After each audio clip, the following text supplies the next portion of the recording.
কোন সমাজের মধ্যে যদি অশ্লীলতা প্রকাশ্যে ছড়িয়ে পড়ে, এটা কি পড়বে?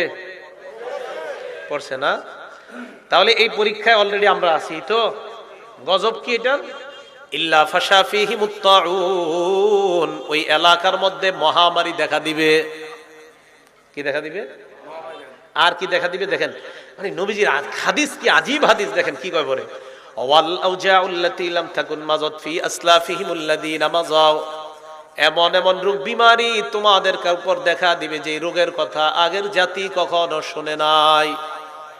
Corona, Omicron, dengue, pneumonia, chikungunya, এগুলো শুনছে? রাসূল সাল্লাল্লাহু আলাইহি সাল্লাম বলেন, অশ্লীলতা যখন ছড়িয়ে পড়বে তখন মহামারী দেখা দিবে, আর এমন এমন রোগ দেখা দিবে যে রোগের কথা আগের জাতি কখনো শুনে নাই। এগুলো এক নাম্বার পরীক্ষা। তার এই পরীক্ষাটা কি হবে না